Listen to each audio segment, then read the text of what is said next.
Okay.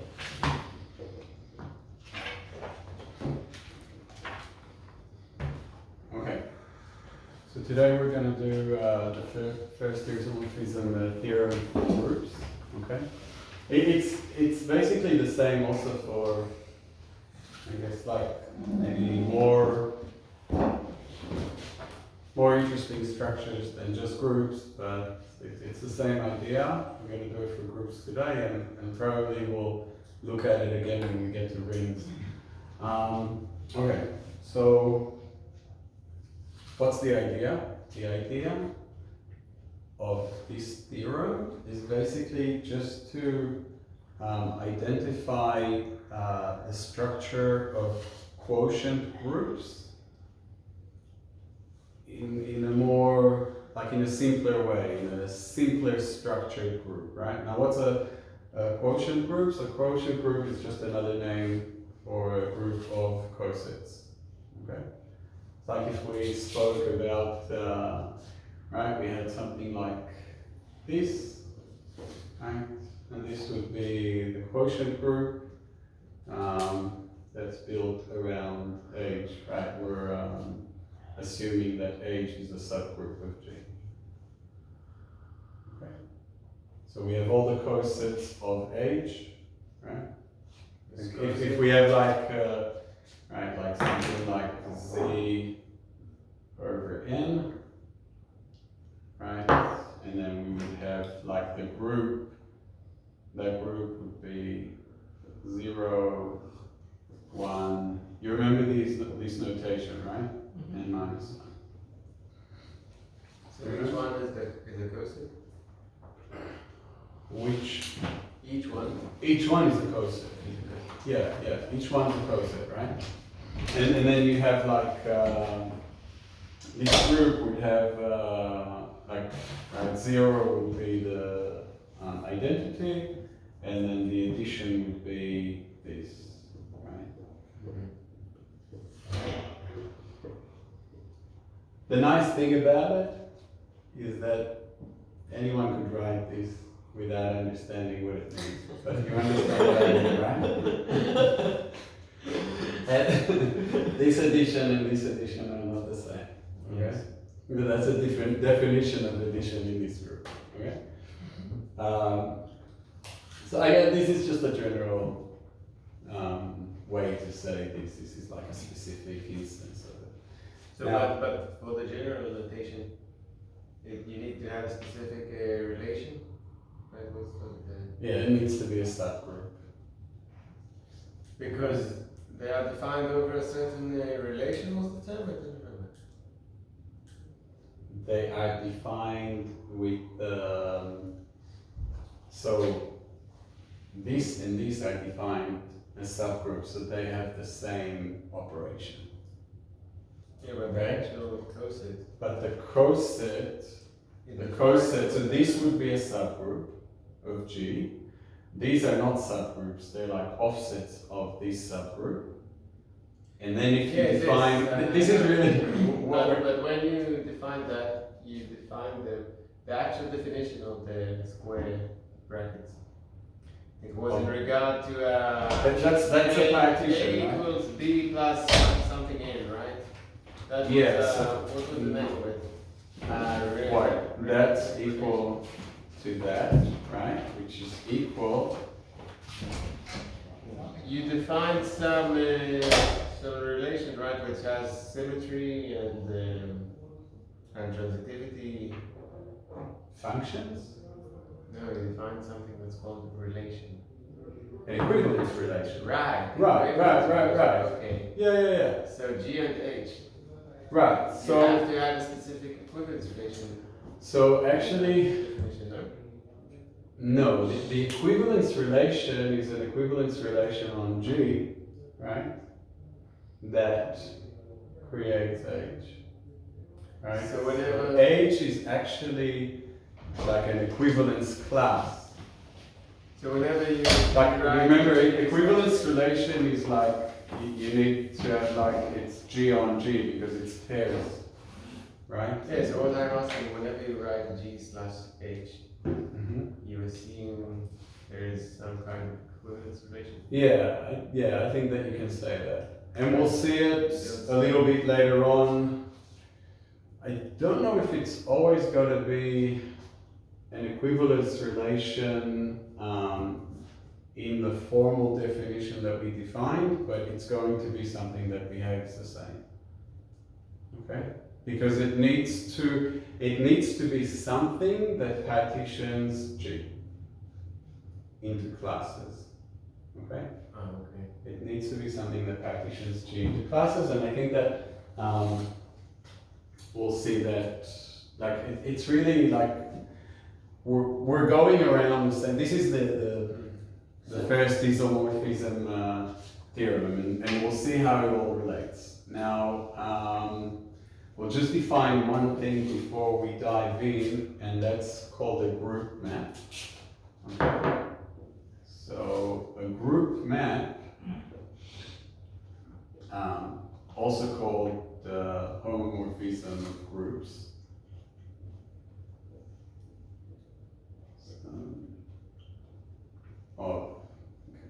Use short of groups, right? Is a map, say from G to H. Okay. Here H is not necessarily the same as the previous one that we defined. And this means, right, it's a map the same way that we defined the map before, right? But it obeys a certain structure, so we say that phi of, let's imagine that we have x, y from G, okay? That equals phi of x times phi of y. Now notice a few things. We've also got the multiplication here, right? This multiplication does not need to be the same multiplication as this, but it just needs to have this structure of going back and forth between G and H. Okay? Now notice that once we define, and this is a special type of map. Okay? Yeah. We saw maps or functions last week. This is a special type of map. Now, if you think about this, what you get additionally, right, you get always that this equals 1. Like, right? So if x was like e power m and y was like e power n, say, so phi was a map that takes x to e power x. Yeah. So then it would be the dot is actually an addition in the. So you could play with it. You could have multiplication here and addition here. You can complicate it, you know, in many ways. I think it's all the same eventually. Okay. Are there any assumptions on G or H? Or just like, it could be any group? Well, they both need to be groups. Right? Yeah, besides that, like H doesn't need to be a subgroup? Or? No, it doesn't. Okay, I mean, it will, when this happens, it will force some sort of behavior here. Okay, and soon we'll see it in a bit of a roundabout way, but I mean, we can spend a lot of time on this, okay? And probably all get confused, especially me, okay? No, it's very like sensitive, I think, like, but let's try and keep going, and then, but this does, besides, you know, this is a map between two groups that obeys this homomorphism. This does say something very strong about age. Okay. Okay. Now, so this has to happen. By the way, there could be other phis, like of other elements in G that map to 1, but necessarily 1 maps to 1, or the identity maps to the identity. And then also if we look at, say, this, and this would be the inverse of x in G, right? Then it needs to obey this, right? So it maps the identity and it maps all the inverses. Okay, that's a group map. So it's a special type of map. Now, so given this introduction, let's do like a lemma that I think. I mean, it's something that we'll need. We're not going to do like a full proof of the first isomorphism theorem, but we'll do like sort of like a sketch of proof, and we need this lemma or proposition.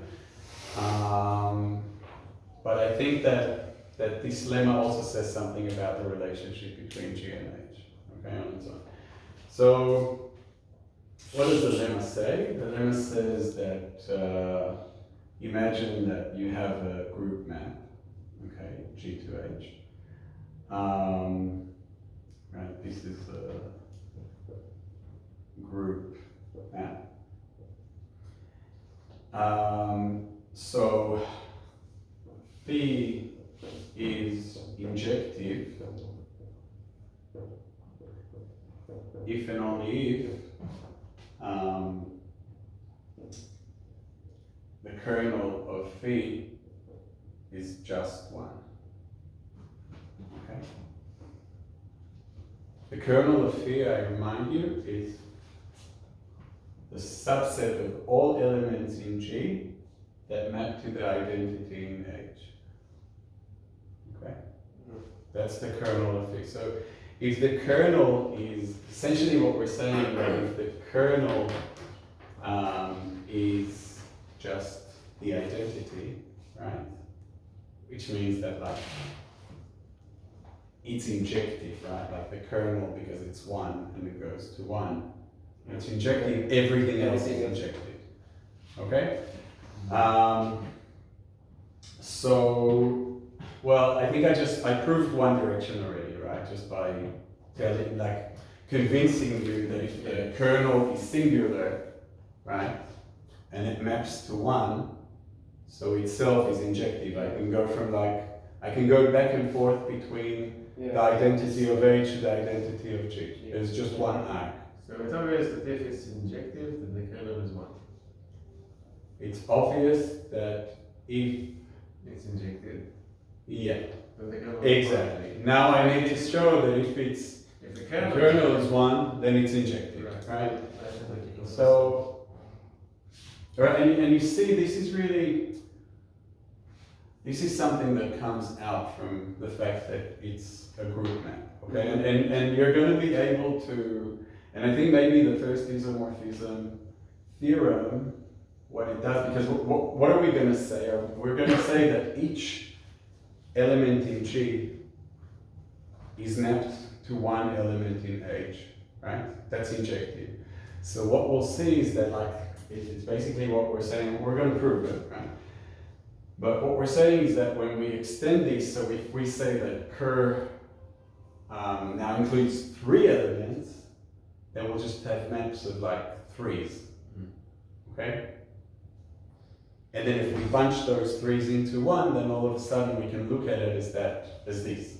Okay, so it's a very similar, it says something, the group map says something about the structure of H relative to G. Yeah, I thought you could do it like in the how do you say it? Oh, by negation? Yeah, let's assume there are 2 elements that map to the same.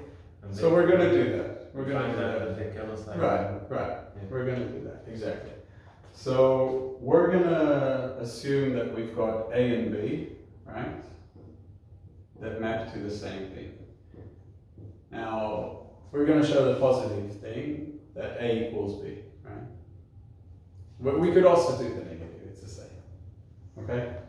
So, we know that we can always use the inverse. So if I take the inverse of this one, right, this would be 1, but I could use the same inverse here because they're equal, right? So I get that this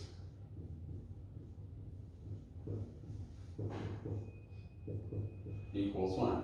Mhm. Right? But now I use the homomorphism, right? So I know that this is simply this. Yeah. But this means that belongs to the kernel, right?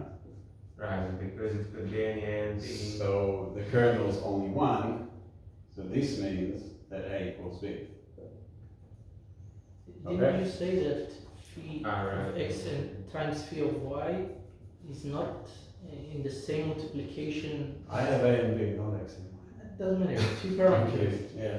That the multiplication is not the same outside of the parenthesis and inside of it. Okay, but it's interchangeable, right? That's the No, but homomorphism. why is phi of a multiplied by phi of b minus 1 equals? Because I use the inverse, right? Okay. I wanted to get 1 here, so what do I use? I use the inverse of phi of Phi B, of B. which is phi of B minus 1. Which That's is the inverse. phi of b minus I could add another step and say that it's actually this, and then I replace this with this. Yeah, Okay. Okay. Actually, it's not necessary. No, it's No, you could push like technically another step. Because you said that this is the inverse of this. We know it also from the homomorphism. Mhm. Alright, okay, so, and by the way, another important thing to say is if, this doesn't have to happen, but if age equals the image of phi, right? And I think that that's maybe something, Gabriel, that you were like asked something in that area before. So this would mean that this map is surjective, right? The only way for it not to be surjective is if we don't cover the output, right? Which is legal. I mean, there are group maps where I could, the map would only be to like a part of age. By the way, we're going to narrow our discussion to these type of cases. They're the ones that are interesting for us, okay? But if this is true, then this becomes injective and surjective, so it's now bijective, okay? Mhm. Which is maybe the more interesting case for us, okay? And then, by the way, it's an isomorphism, okay? It's a group map that is bijective. So Yeah. not every isomorphism is bijective. I mean, in the case that H is the image of phi, Again? not every isomorphism is bijective. It's Not every homomorphism is like Not every homomorphism is bijective. Yeah, homomorphism doesn't need to be bijective. A bijective homomorphism is It is an isomorphism, yeah. Okay. Now, so remember this lemma or proposition, we'll use it later. I mean, we'll use it in a sec, really. you know the group of three-dimensional rotations. What? Kathy? I just No, because we wanna, no, just say it. It's for example, isomorphism between SO3 and SE2. Like the group, the matrices, Right. the complex ones of the plane. Mm-hmm. So that's fun. Right. Like complex, like R squared Yeah. and C. Yeah. Okay. Right, with the right operation, Right. obviously. Okay? Exactly. Okay, so let's go now to the isomorphism theorem, and I think that this is going to this should wrap everything up, if I do it correctly. Okay? So, again, we've got phi, a group map from G to H. And again, we're going to start by not assuming that age is the image of phi, but then we're going to, just for the sake of the theorem, but then we're going to be interested just in the image of phi. Okay, so when I do the proof, we're going to assume that age is equal to the image of phi. Okay, and now we are going to define, so this automatically, right, implies some kernel, right? This implies some kernel. And by the way, it implies that maybe that would be an interesting homework question to show that the kernel is a subgroup of G. Okay. Because it is a subgroup of G. It's actually, we spoke about this a little offline, but it's a normal subgroup of G. Okay? Meaning that it doesn't matter if we're going multiplication, like with the equivalence relation, doesn't matter if we're looking at multiplication from the right or from the left. Okay, so then we can define, now that we've got this, we can define another map from G to G over the kernel of phi. And you remember, this is a quotient group. Okay, so we can call this even a quotient map. Okay, we're mapping from a group to the partition that's enforced by phi, right? And actually, if we think about it, and we asked about an equivalence relation, so maybe you can even define it as an equivalence relation, but even if not, we can say that, right, phi of x, right, equals 1, right, which is the kernel, right? We can say that phi of x actually, like, doesn't matter that it equals 1, like equals, right, like all the numbers, that this defines classes or cosets, right? How does the kernel define the other cosets apart from itself? It doesn't. But I can use the kernel to define the other cosets. Okay? You remember we had like the equivalence relation, we said, we talked about equivalence, we said that it partitions the group, right? Yeah. And so we can say that here, phi of x, this equals anything, right? Right? A such that, right? A belongs to G. This also gives us a partition of G. What's the partition of G? This is the partition of G.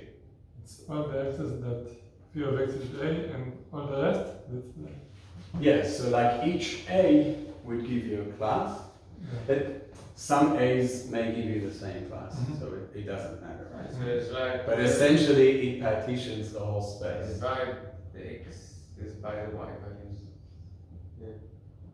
You can say that. That's why we use, right, the division operator to show it.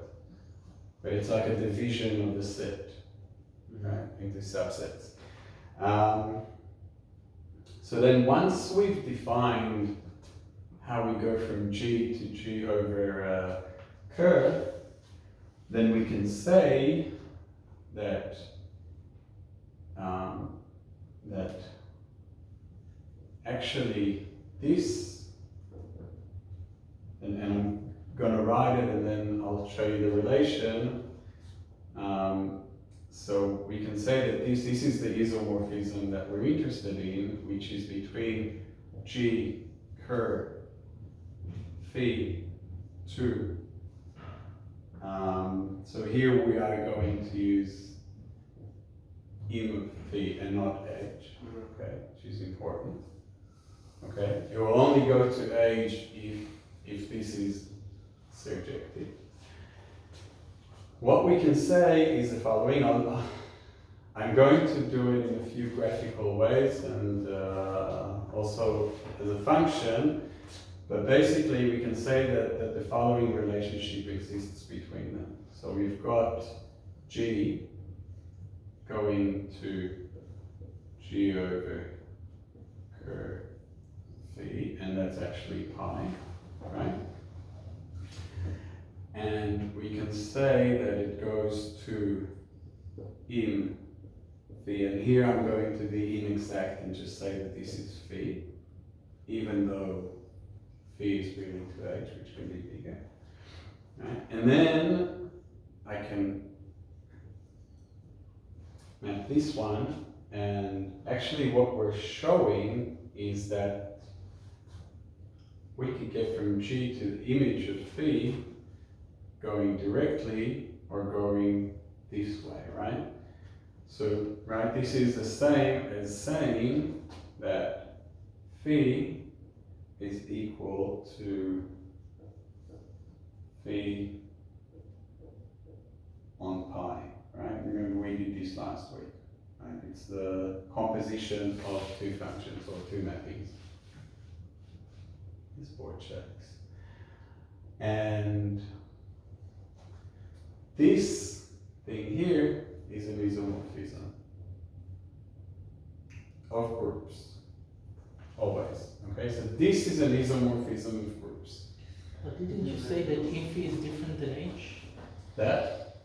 The infi is different than h. No, so this is always true, right? I can't write age here. This would be true even if age is bigger than image of phi. Okay, so I'm abusing a little bit just the function name here by saying that this function goes to the image and not to age, right? So you'll just forgive that abuse of notation, because really what's interesting for me is not these extra points in age Yeah. or extra whatever elements in that set. So it's so I see why phi tilde y is bijective, but you need to prove it's homomorphism, right? I need to prove that this is a homomorphism. Well, you'll see, we'll do a sketch of proof. I would say that it's pretty obvious, but maybe I'll do, let's do a graphical proof, okay? Let's do a graphical proof. So, what am I allowed to erase? Also, what kind of function is I? What kind of function I'll is show it. I'll show it. Let's show an example. Yeah. Just, you know what? I'm going to just put this here, and we'll show two examples of how to use it, and also why you would even want to use it. Like, why do you need it? Okay.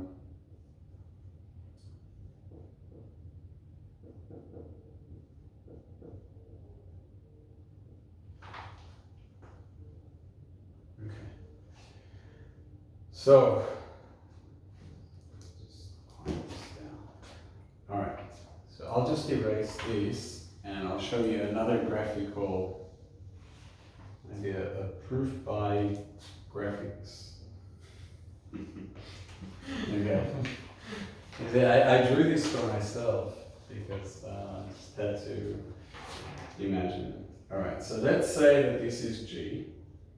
Okay.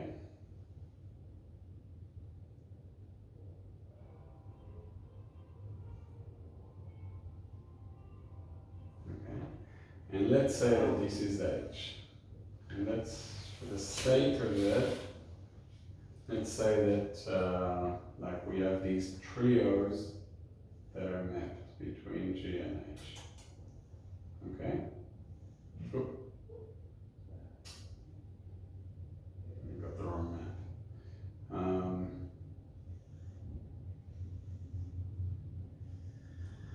Okay?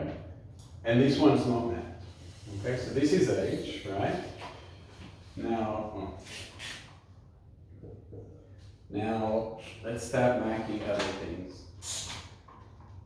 This would be the image of phi, right? Phi would be obviously, the map. Okay. Now, let's make pi, right? So pi would take these groups, right? We can say that, I mean, any one of them could be the curve, right? If this is 1, this would be the curve, whatever, right? So, so maybe the group of these big circles, right? We would call it, that would be the quotient group. Okay? And we can see how G maps to this, right? It sort of looks a little bit similar to G to H, okay? Which makes sense, right? So this here is pi. Right? And then, if I look at how, say, these red circles map, right? And I'm trying to point especially to the red circles, right? The green would be the isomorphism, right? The green would be, and I think that graphically, it's maybe clear why this happens, right? Because what happens if I add 2 points, any 2, like choose a point from a red circle and choose another point from another red circle, right? If I added them, right, I would just reach the sum of the 2 points that they get to, because that's what the group map told me initially, right? Yeah. If you added, If I chose, for example, this point and this point, and I added them, right? And then ran phi over them, right? It would equal the same as adding these 2 points, right? Just because of the group map, because we said that phi is a group map, right? It's a homomorphism. This is a group map. this is the homomorphism. This is a group map. Yeah. If this isn't a group map, nothing here happens. None of this happens. Group map is always a Homomorphism. Yeah.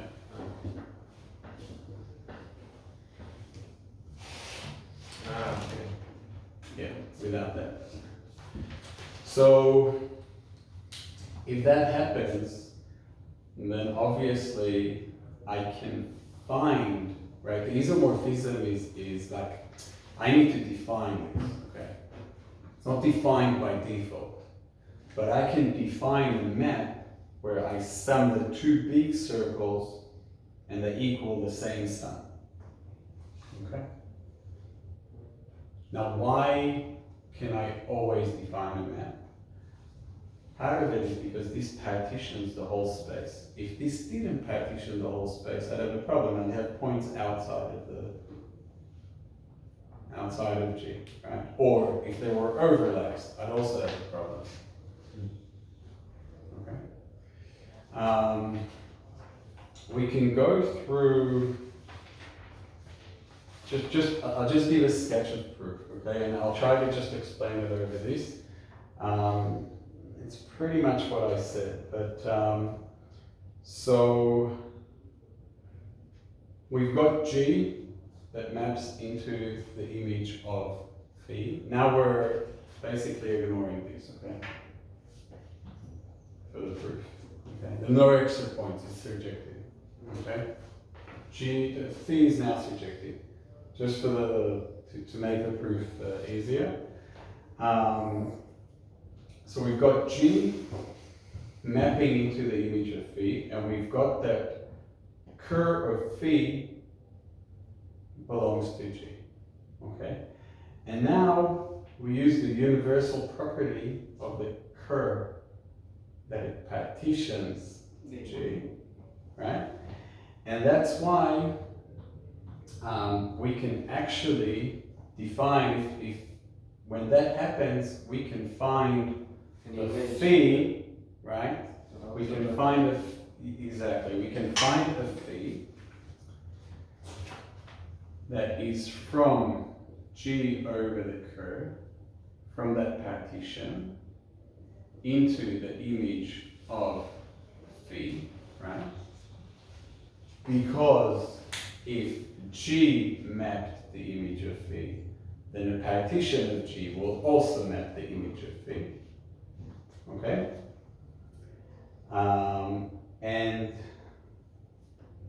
And we find a partition such that this is a group map, right? So what do we get? We get a surjective group map. What do we need to prove in order for this to be isomorphic? We need to prove that it's not just surjective, it's also injective. Okay? But then we just use the proposition, because now we've got curve of this, that's just this, right? It's singular. We go back to that proposition, now it becomes surjective and injective, it's bijective, it's a bijective group map, we're done. Okay, so that's the sketch of proof. So like if you like to say like this conjugacy classes, can you use the word? The what? Call them these partitions as conjugacy classes. Cosets. Right. Okay. Cosets if you want. Then it's actually the kernel actually takes the set cosets and maps them to the image. The kernel really takes G and splits it into cosets. And we're saying that once we do that and look at this as a quotient group, it looks exactly like yeah, the this thing group. that I understand it in a slightly, maybe a completely different way in terms of matrix representations, where we don't actually talk of groups, we talk in terms of algebra of matrices. And I said something wrong earlier during SO3 and SU2, but that's actually at the level of algebra of matrices. You can do, what you can do is, we're not going to do such an example, but you can do it. You can use any, like, if you take phi to be, right, say that this is like r squared and this is r, right? And phi is just like a constant vector product with this, right? So that's the mapping from r squared to r. Because it's a linear mapping, right? It's always a group map. Okay, that's a property of linear mapping, that it always creates a group map, right? Maps the identity, maps the inverse. So if they started off as a group, this will also be a group. And then you can do everything else, right? It would just be like an example, okay? Let's do 2 examples, and maybe... Before you read it, isn't the kernel of phi all the x's, the curl phi, and the first one, all the x's in G that map to a specific the identity. To the identity. So what you want, the phi of x equals a? Yeah, no, so the kernel would be all the x's where phi of x equals 1. Or the identity, or 0, whatever the identity is of the group. So not that. We just showed this. We tried to show how, like all the different classes, not just the kernel. The kernel is like the main class, or the class that is also a group. When you use when you partition each subgroup of G, subset of G. These are not subgroups. Hang on. Okay. If say that this is the identity, this is E of H, okay? Then this would be the kernel of phi. These would be cosets. This would be like the, I guess, like the 0 coset. So, which is also, and that's what we said, will be a homework exercise to show that it's a subgroup always. so only one of them is the kernel of phi, not Of course. each. Yeah. No. Only one of them is the kernel of phi. But we use the kernel of phi to generate the whole quotient group. Okay. Turn the air conditioning on. Okay. 2 examples, and we'll show it like So we said that really this theorem helps us maybe identify quotient groups, but as a simple structure. Okay. So first example says the following. It says use the first isomorphism theorem to prove that R star over 1 minus 1. I'll explain what all this is isomorphic to R plus. R plus are all the positive non-zero reals, okay? R star are all the non-zero reals, negative and positive. Okay. This is just a set of 1 and minus 1. Okay? So we need to use this theorem to prove that this is true. Okay? That if we take the partition of R star over this, we get this. Okay. How do you define this partition again? Because last time. Just a sec. Okay. I mean, it looks like y equals x squared, right? Nearly. No? Nearly. It's actually absolute value of x. More or less. Yeah. Yeah. Okay. So what we need to do is, first of all, let's define phi. And phi would obviously, right, be a map from R star to R plus. Okay? And I'm just going to guess. But I need to guess some mapping such that this is the kernel of the mapping. Okay? Right? That's the relationship, right? I need to now find the relation that But creates you it. want to prove that is a reason. I just want to I want to use the first isomorphism theorem to show that this is true without showing it directly. But what is that sign? That's isomorphic. That's all. Did you define isomorphic? I just did now. What is isomorphic? It's just No, what is? what's an isomorphism of groups? No, you told You remember me we- a certain function is an isomorphism. Yeah. But So you didn't define something that is isomorphic. we've got two groups here. It means that there exists an isomorphism between them. It means that this group, okay. By the way, it's with the normal addition. Okay. This group is isomorphic to this group. Finish. What does that mean? Huh? What does that mean? It means that, there is a map between here to here, such that the map is bijective and homomorphic. Okay, so it means that there exists a function with Yeah, yeah. By the way, you could usually, if you could, you sometimes can have more than one isomorphism, right? Like here, I'll really define the like the absolute value, but if I define the minus of the absolute value, I think it also works. So yes, but you only have to show that there exists one. Yeah. Okay. Now,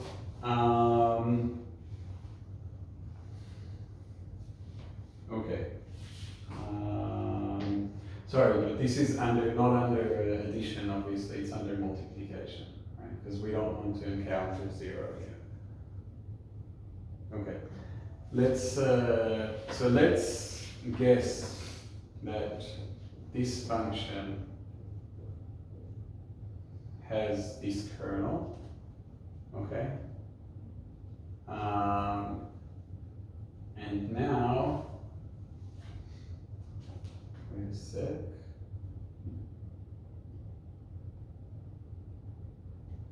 Yeah, okay. And let's, wait a sec.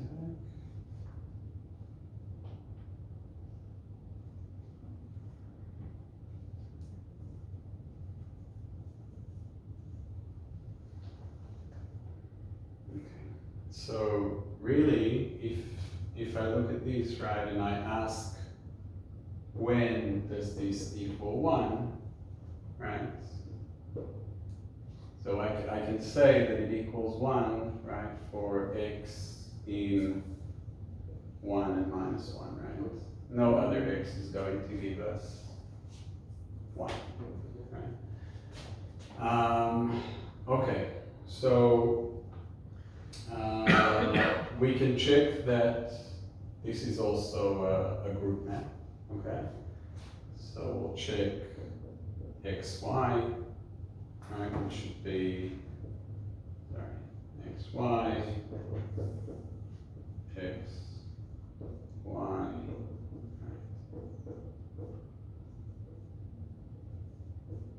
great, okay. So we're good. Like this is a group map, okay?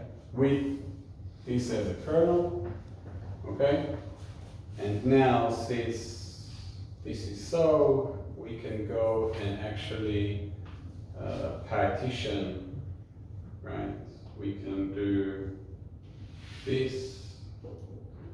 This would go from R star to R star over 1 minus 1.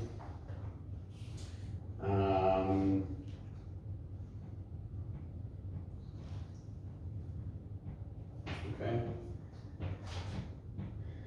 And when I do this, right, this would be just basically like pairs of like 1 minus 1 times whatever, like non-zero constant, okay? That would be this partition. It covers the whole space. And then if I map, like that, then I can map, right? Sorry. R star over this, right? I can map it to R plus. Just it's a simple mapping, right? It would be like R minus R maps to R, right? Or assuming like that R is positive, whatever. How did you define Okay. the partition pi? Huh? How did you define pi, the partition? The partition is easy. You just how is it defined? Yeah. It would be like it's like a group of say da da da da, and then like minus R, right? For any R, like R doesn't equal 0. It would be all these pairs. That's this partition, right? Okay, so this would be like, if you think of it as a function, right? Like you'd have like 2 points, like if this is say like 0 here, which doesn't exist, these would map to here, and I don't know if I'm drawing it right. I don't know, something like this, or yeah, something like this. You'd have like pairs, you know.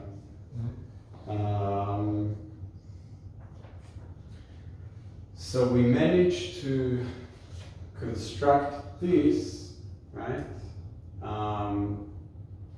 We managed to construct this, which is complicated, right? By you know, basically, or we managed to look at this just by looking at this. Now, like we can do everything here, right? Because it's isomorphic.